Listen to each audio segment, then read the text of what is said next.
Welcome to my channel math in one shot. आज हम discuss करेंगे द सेम कंसेप्ट सेट से continue.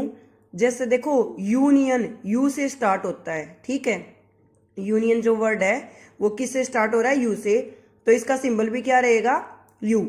The symbol U is use to denote the union symbolically. We write A union B and usually read A union B. देखो union का मतलब मैंने क्या बताया था? यूनियन का मतलब होता है जोड़ना। यानी कि एक फैमिली में अगर 4 परिवार अलग अलग रहते हैं और हम कहते हैं कि हम उनकी यूनियन कर रहे हैं, यानी कि हम उनको क्या कर रहे हैं? इकट्ठा। तो सभी एलिमेंट्स जिसके अंदर इंक्लूड किए जाते हैं, सभी एलिमेंट जिसके अंदर प्रेजेंट होते हैं, हम उसको क्या कहेंगे? यूनियन। यानी कि जो कॉमन चीजें हैं वो तो आपको लेनी ही लेनी है, उसके साथ जो आपकी डिफरेंट है वो भी सारी यूनियन में क्या होंगी? Include. Next is intersection of set. Intersection का मतलब क्या होता है? जहां दो लाइन एक दूसरे को क्रॉस कर जाए। देखो 4 बच्चे एक रूम में रहते हैं, चारों आपस से दो की एक के साथ बनती है, दो की आपस में बनती है। ये कहने का मतलब ये है कि 4 बच्चों के 2 ग्रुप बना दिए हमने। अब जिन दो की बनी वो तो आपस में ही रहेंगे। यानी कि इंटरसेक्शन में वही है, कॉमन, जिसके बीच में जो कॉमन चीज होती है वो उसके साथ ही जाएगा। अगर हमें 2 सेट दिए गए हैं, उनके अंदर कुछ नंबर्स हैं, लाइक एक में नेचुरल नंबर है और एक में ओड नंबर है। तो नेचुरल नंबर के अंदर तो ओड नंबर भी होते हैं, तो जो हमारा इंटरसेक्शन आएगा वो क्या जाएगा? ओड नंबर आएगा, क्योंकि वही उसमें कॉमन है। The intersection of set A and B. और इंटरसेक्शन यूनियन का उल्टा है। देखो खुशी का उल्टा लड़ाई होता है, ठीक है, यानी दुख। तो यूनियन का सीधा यू है, तो इसका क्या हो जाएगा? उल्टा you.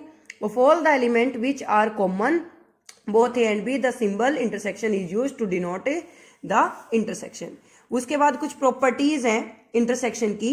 A intersection B equal आता है बी इंटरसेक्शन ए के, जिसको हम कहते हैं commutative law. A intersection B, उसका पहले ए इंटरसेक्शन बी निकालेंगे, फिर उसका इंटरसेक्शन सी के साथ इक्वल आता है A intersection B intersection C के। इसको हम कहते हैं एसोसिएटिव। 3 का जहां लेते हैं हम फाई का मतलब होता है एम्प्टी, खाली, वॉइड, जिसके अंदर कुछ भी नहीं है। फाई का इंटरसेक्शन ए के साथ इक्वल आता है फाई के, जिसको हम कहते हैं law phi and union. A intersection A के इक्वल आएगा, क्योंकि वही सेम आ जाता है, इसको हम कहते हैं idempotent law. A intersection B union C, अब पहले ए का इंटरसेक्शन फिर यूनियन ए सी के साथ, इसको हम कहते हैं distributive law. Next is difference of set. Difference में होती है माइनस। जैसे मैंने एक ले लिया नेचुरल नंबर का सेट और एक ले लिया मैंने इवन नंबर का, तो नेचुरल नंबर में से इवन नंबर को निकाल दो, सारे ओड बच जाएंगे, और वोड जो बचे हैं वो सारे क्या होंगे?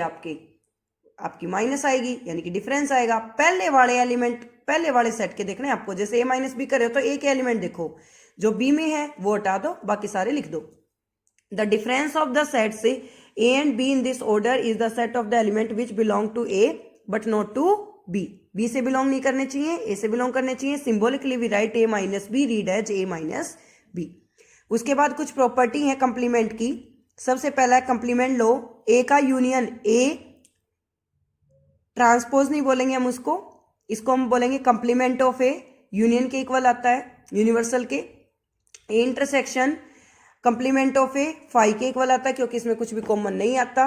डी मॉर्गन्स लॉ क्या कहता है? ए का यूनियन बी के साथ, पूरे का अगर आप कंप्लीमेंट लेते हैं तो A complement intersection B complement आएगा। लॉ ऑफ डबल कंप्लीमेंटेशन, अगर कंप्लीमेंट का कंप्लीमेंट लोगे तो वही सेम टर्म आ जाएगी। Law of empty set, empty का मतलब होता है खाली, एंड यूनिवर्सल सेट, जो फाई डैश है वो हमारे यूनिवर्सल के इक्वल आता है, यूनिवर्सल डैश किसके इक्वल आएगा? फाई के। उसके बाद number of terms of the two event A union B equal आता है number of the event of A, number of event of B minus number of event of A intersection B.